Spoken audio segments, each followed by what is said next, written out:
त्रिशूल एजुकेशन में आपका स्वागत है। मैं हूं विनोद मिया और आज मैं आपको बताऊंगा आर्थिक प्रणाली किसे कहते हैं और आर्थिक प्रणाली कितने प्रकार की होती हैं।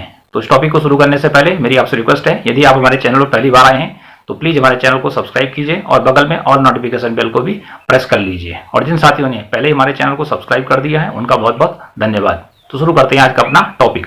तो आज का टॉपिक है आर्थिक प्रणालियां और उसके प्रकार। तो सबसे पहले समझते हैं कि आर्थिक प्रणाली किसे कहते हैं। तो आर्थिक प्रणाली वह तंत्र या यंत्र होता है जिसके अनुसार किसी देश की आर्थिक गतिविधियां संचालित होती हैं।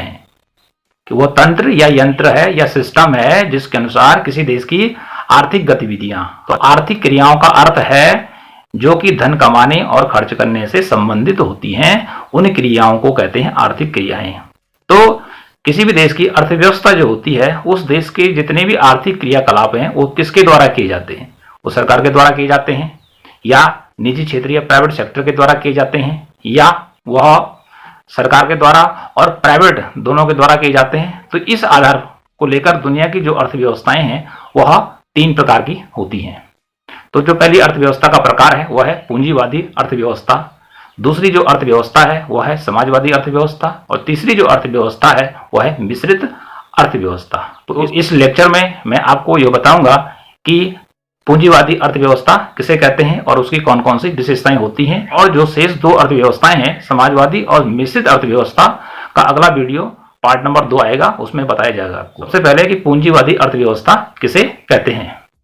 तो पूंजीवादी अर्थव्यवस्था उस अर्थव्यवस्था को कहते हैं कि जिसमें उत्पादन के जो साधन होते हैं या उपादान होते हैं उन पर निजी व्यक्तियों का, निजी उद्यमियों का क्या होता है, अधिकार होता है, और जिनका लक्ष्य या उद्देश्य होता है अधिकतम लाभ प्राप्त करना। अर्थात जो पूंजीवादी देश हैं उन देशों में जितने भी काम धंधे होते हैं उन सब पर जो अधिकार होता है वो निजी लोगों का होता है। माना कोई फैक्ट्री है तो वह उस पर जो अधिकार होगा वो किसी व्यक्ति का होगा।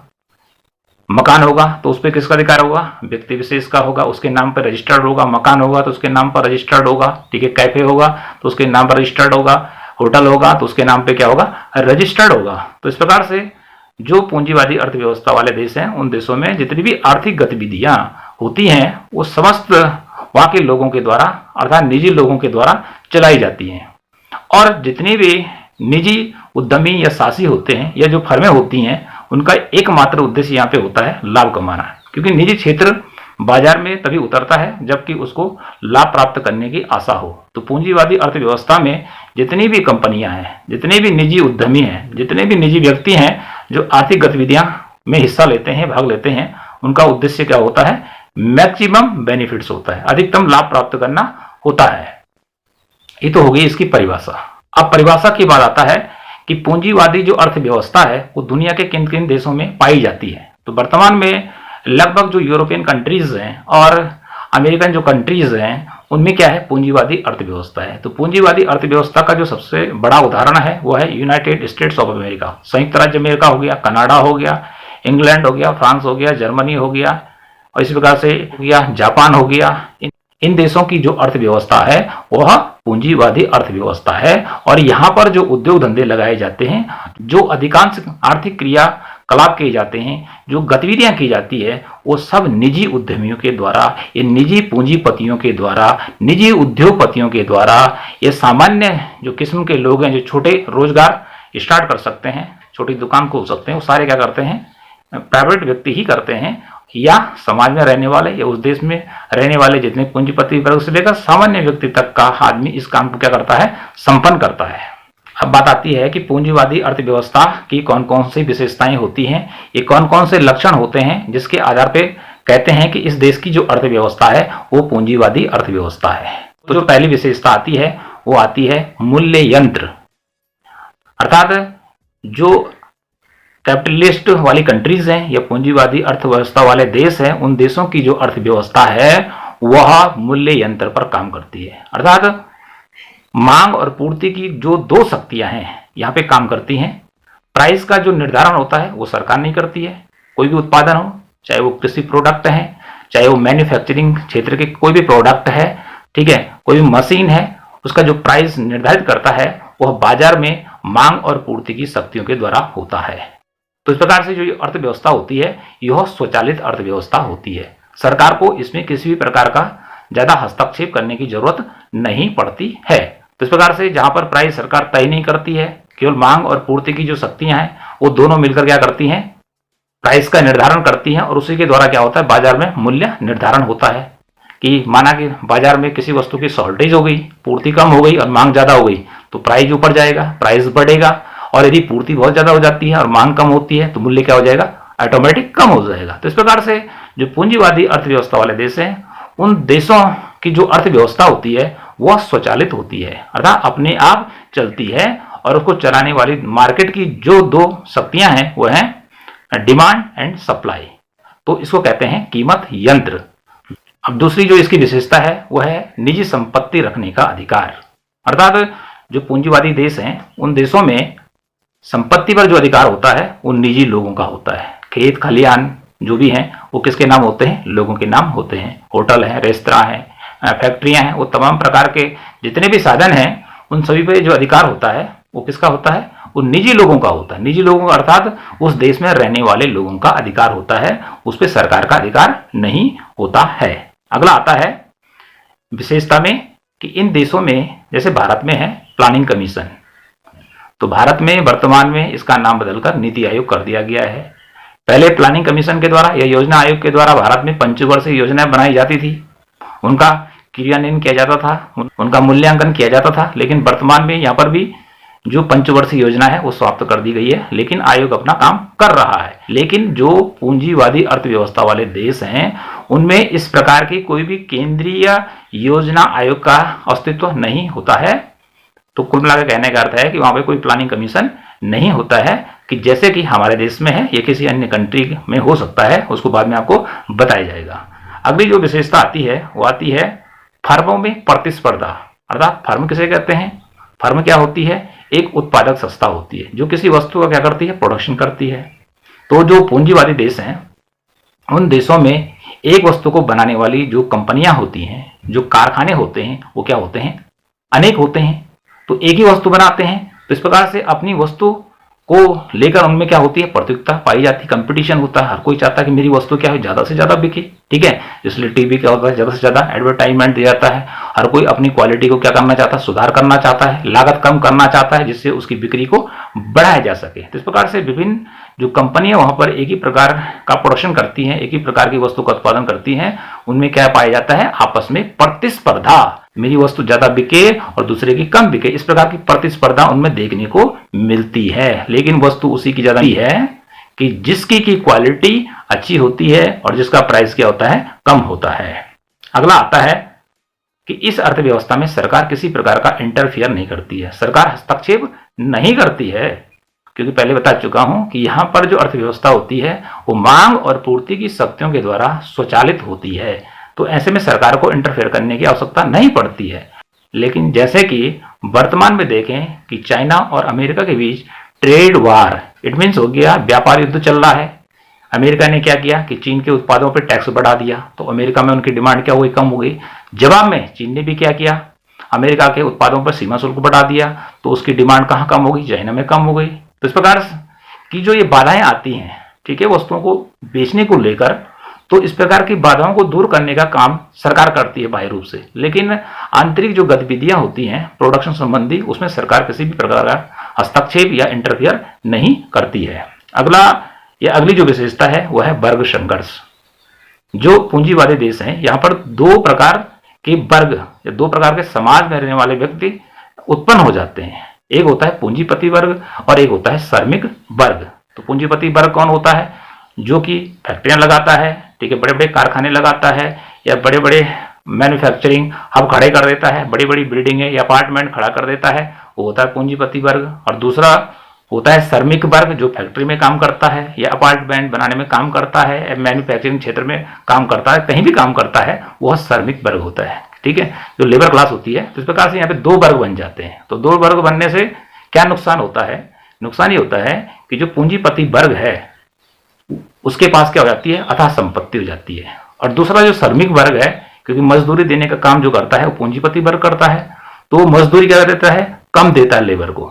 तो जिससे लेबरों की मजदूरी हो जाती है कम और उनके पास धन जो होता है वो नामात्र का होता है, वो अपने जीवन की सामान्य आवश्यकताओं को भी पूरा नहीं कर पाते हैं। और दूसरी तरफ होता है पूंजीपति वर्ग, जिसके पास अथाह संपत्ति होती है, जो लिविंग स्टैंडर्ड होता है वो अच्छा होता है, लेकिन जो श्रमिक वर्ग है तो इस प्रकार उसका जो लिविंग स्टैंडर्ड होता है वो बहुत गिर जाता है, वो अपने सामान्य जीवन की आवश्यकताओं को भी पूरा नहीं कर पाता है। तो इस प्रकार से पूंजीवादी देशों में दो प्रकार के वर्ग मिलते हैं अर्थात, और उन वर्गों में वर्ग संघर्ष होता है, टकराव होता है। किसको लेकर होता है टकराव? पूंजीपति वर्ग चाहता है कि मैं कम से कम वेतन दूं, किसको? मजदूरों को, श्रमिकों को, और श्रमिक चाहते हैं कि पूंजीपति हमें अधिक से अधिक वेतन दे। तो इस प्रकार से बार बार क्या होती रहती है? उद्योगों में हड़ताल होती रहती है। जो कर्मचारी वर्ग होता है, जो लेबर वर्ग होता है, वो अपनी मांगों को लेकर तालाबंदी कर देता है। तो इस प्रकार से वर्ग संघर्ष इस अर्थव्यवस्था की अगली विशेषता है। अगली जो विशेषता है वह है कि आर्थिक विषमताएं। पूंजीवादी देशों में आर्थिक विषमताएं पाई जाती है, अर्थात कोई गरीब होता है और कोई क्या होता है? अमीर होता है। तो अधिकांश जो साधन होते हैं उत्पादन के वह अमीरों के पास होते हैं, और जनसंख्या का जो एक बहुत बड़ा भाग होता है वो होता है गरीब तबके का। उसके पास जीवन को निर्वाह करने के साधन जो होते हैं वो न्यूनतम होते हैं। तो इस प्रकार से यदि एक वर्ग क्या हो जाए? बहुत धनी हो जाए, और एक वर्ग बहुत गरीब हो जाए कि जो कि अपने जीवन की मूलभूत आवश्यकताओं को पूरा ना कर सके, तो इसे कहते हैं देश में आर्थिक विषमता। अगले जो विशेषता आती है वह है व्यवसाय की स्वतंत्रता।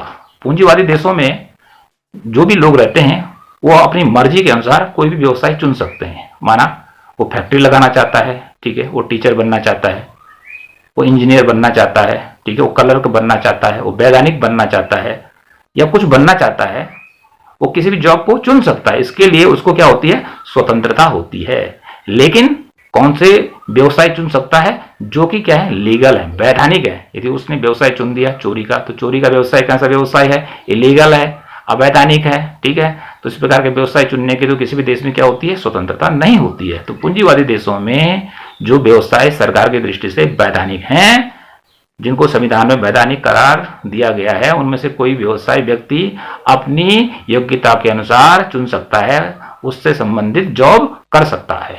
अगली जो विशेषता है वह है उपभोक्ता को उपभोग करने की स्वतंत्रता होती है। अर्थात उपभोक्ता बाजार में जितनी प्रकार की वस्तुएं या गुड्स और जो सर्विस आती हैं उनका वह अपनी आमदनी के हिसाब से क्या कर सकता है? उपभोग कर सकता है। उसको सरकार नहीं रोक सकती है, क्योंकि सरकार की पहले से उनको मान्यता है। अर्थात वो चीजें क्या है? वैधानिक चीजें हैं, जैसे खाने पीने की चीजें हो गई, कपड़े पहनने की आजादी है, ठीक है, आपको घूमने की फिरने की आज़ादी है, सैर सपाटा आप कर सकते हैं, वो भी उपभोग के अंदर आता है। आपको बचत करने की स्वतंत्रता है। यदि आप आय कमाते हैं तो सरकार ने बोल सकती है कि आप मत बचाइए, ठीक है, हमारे पास जमा कर दीजिए। तो आप अपने हिसाब से क्या कर सकते हैं? जमा कर सकते हैं, बचत कर सकते हैं, उसकी आपको स्वतंत्रता है। अगला निवेश की स्वतंत्रता है, अर्थात आप उद्योग लगा सकते हैं, फैक्ट्री लगा सकते हैं, जमीन खरीद सकते हैं, तो कहीं भी अपना पैसा क्या कर सकते हैं? आप लगा सकते हैं। तो इस प्रकार से जो पूंजीवादी देश हैं उनमें उपभोग करने की, बचत करने की, निवेश करने की क्या होती है? पूर्ण स्वतंत्रता होती है। अगली जो विशेषता आती है वह है उपभोक्ता को सर्वोपरि स्थान। अर्थात जो पूंजीवादी देश हैं उनमें उपभोक्ता का जो स्थान होता है वो सबसे ऊंचा होता है, क्योंकि जितने भी प्रोडक्ट बनते हैं फर्मों के द्वारा या कंपनियों के द्वारा, वो किसके लिए बनाए जाते हैं? वो उपभोक्ता के लिए ही बनाए जाते हैं। और यदि उपभोक्ता उनकी डिमांड नहीं करेगा, उनकी मांग नहीं करेगा, तो क्या होगा? ऐसी स्थिति में उनका माल नहीं बिकेगा, उनको घाटा होगा और कंपनियां क्या हो जाएंगी? बंद हो जाएंगी, लोगों का रोजगार क्या हो जाएगा? खत्म हो जाएगा। इसलिए उपभोक्ता का स्थान पूंजीवादी अर्थव्यवस्था में टॉप में होता है। तो इस प्रकार से वहां पर जितनी भी कंपनियां होती हैं वह अपने ग्राहकों के रुचि के अनुसार, उनके फैशन के अनुसार, उनकी इच्छा के अनुसार उत्पादन करती हैं। जो ग्राहक चाहता है उसी का उत्पादन उन देशों में किया जाता है। और यदि उसका रुचि, फैशन इत्यादि चेंज हो जाता है तो फिर कंपनियां क्या करती हैं? उसी प्रकार का प्रोडक्ट बाजार में लाती हैं कि जिससे कि वही लोग क्या करें? उस प्रोडक्ट को खरीदें और कंपनियों को क्या हो? मैक्सिमम क्या हो? बेनिफिट हो। और यदि ऐसा नहीं होगा, अर्थात उपभोक्ता मांग नहीं करेगा, तो पहले बता चुका हूं कंपनी को घाटा होगा और कंपनी क्या हो जाएगी? बंद हो जाएगी। अपने गांव का उदाहरण लीजिए, यदि आप गांव में रहते हैं तो दुकानदार उसी सामान को अपनी दुकान में मंगाता है कि जिसकी उस गांव में डिमांड होती है। और बहुत सारी कॉस्टली चीजें होती है जो शहरों में बिकती हैं, उनकी डिमांड तो गांव में होती नहीं है। और यदि कोई शहर का गांव में चला गया और वो उस प्रकार की वस्तु की डिमांड वहां पे करता है तो नहीं मिलेगी, क्योंकि वहां पर अर्थात ग्रामीण समाज में जो अधिकांश तबका होता है वो गरीब होता है, वह गरीब होता है, वो ऐसी वस्तुओं को नहीं खरीद पाता है जो कि क्या होती हैं, महंगी होती हैं। तो इस प्रकार से जो उपभोक्ता है उसी की रुचि के अनुसार पूंजीवादी देशों में जितने भी उत्पादक या कल कारखाने हैं वे वस्तुओं और सेवाओं को क्या करते हैं, प्रोडक्शन करते हैं। तो इस प्रकार से ये वह पूंजीवादी अर्थव्यवस्था की विशेषताएं। अंत में पुनः दोहरा देते हैं कि आज मैंने इस लेक्चर में आपको क्या बताया। मैंने आपको बताया कि आर्थिक प्रणाली किसे कहते हैं और आर्थिक प्रणालियां कितने प्रकार की होती हैं, जिसमें मैंने आपको बताया कि जो आर्थिक प्रणाली होती है वो एक ऐसा यंत्र या तंत्र होता है जिसके अनुसार किसी देश की आर्थिक गतिविधियां संचालित होती हैं। अर्थात उस देश में कौन कौन से उद्योग धंधे सरकार के द्वारा लगाए जाएंगे, कौन से प्राइवेट क्षेत्र के द्वारा लगाए जाएंगे या दोनों मिलकर काम करेंगे।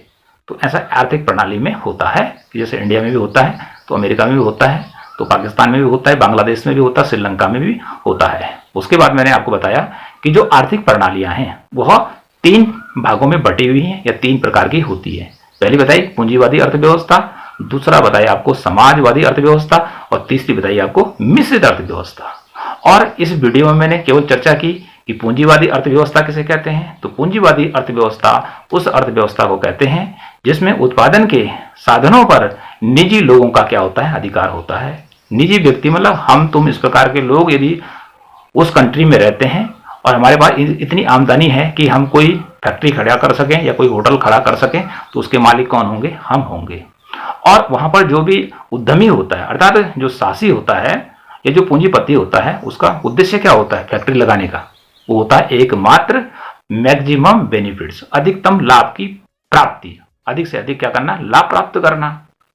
तो इस प्रकार से ये तो होगी पूंजीवादी अर्थव्यवस्था की परिभाषा। अब उसके बाद मैंने आपको बताया उसकी विशेषताएं कि उसकी कौन कौन सी विशेषताएं होती हैं, कि जिसमें मैंने आपको बताया कि उस देश की जो अर्थव्यवस्था होती है वो कीमत यंत्र द्वारा क्या होती है, संचालित होती है या वह स्वतः स्वचालित होती है और वह मांग और पूर्ति की शक्तियों के द्वारा कीमत को निर्धारित करती है। सरकार उसमें किसी प्रकार का हस्तक्षेप नहीं करती है। उन देशों में लोगों को अपना जॉब करने की क्या होती है, स्वतंत्रता होती है, किसी जॉब को चुन सकते हैं, ठीक है। फर्मों में प्रतिस्पर्धा पाई जाती है, वर्ग संघर्ष होता है, उपभोक्ता की प्रभुसत्ता होती है। इसी प्रकार से हमने बताया कि आर्थिक विषमताएं उन देशों में पाई जाती हैं, गरीबी अमीरी क्या होती है, अमीरों की संख्या कम होती है और गरीबों की संख्या क्या हो जाती है, ज़्यादा हो जाती है। जो फर्में हैं अपनी वस्तुओं को लेकर उनमें क्या हो जाता है, कंपटीशन होता है। हर कंपनी चाहती है कि मेरा सामान ज़्यादा से ज़्यादा क्या हो, बिके, लोग ज़्यादा से ज़्यादा खरीदे, जिससे कि मुझे ज़्यादा से ज़्यादा क्या हो, बेनिफिट हो। इसी प्रकार से हमने आपको बताया लेना चाहता है मार्केट के अंदर से, उसको स्वतंत्रता है, कोई बैन नहीं है, ठीक है। कंज्यूमर गुड्स हैं, ठीक है, या सर्विसेज हैं, उनको ले सकता है, ठीक है, अपने अनुसार आवास बना सकता है, जैसा वो चाहे उसकी इच्छा है बना सकता है। बचत करने की स्वतंत्रता है, सरकार ने बोले कि आप बचत ना कीजिए। निवेश करने की स्वतंत्रता है, कहीं भी निवेश कर सकता है, जैसे हमने कहा वो जमीन खरीद सकता है, वो फैक्ट्री लगा सकता है, वो दुकान खोल सकता है, मॉल खोल सकता है, ठीक। तो इस प्रकार की स्वतंत्रताएं वहां पर होती हैं। इसमें बताया हमने आपको कि जो वहां पर उपभोक्ता है उसकी संप्रभुता होती है, अर्थात वह संप्रभु होता है, अर्थात वह बाजार में जो होता है वो सबसे ऊपर उसका स्थान होता है। यदि बाजार में वो नहीं होगा, ठीक है, कौन, क्रेता, क्रय करने वाला, तो विक्रेता का तो कोई महत्व ही नहीं रह जाता है। तो इसलिए पूंजीवादी देशों में जो उपभोक्ता होता है उसकी संप्रभुता होती है, वो जैसा चाहता है वैसे ही गुड्स एंड सर्विस जो होती हैं वहां की जो कंपनियां हैं वो प्रोवाइड करती है, वैसी वस्तुएं और सेवाएं क्या करती है, अपने ग्राहकों को देती हैं। और यदि ऐसा नहीं देंगी तो कंपनी क्या क्या हो जाएगी, बंद हो जाएगी, क्योंकि उनका सामान नहीं खरीदा जाएगा। तो इसी के साथ आज का लेक्चर क्या होता है, यहीं पे समाप्त होता है।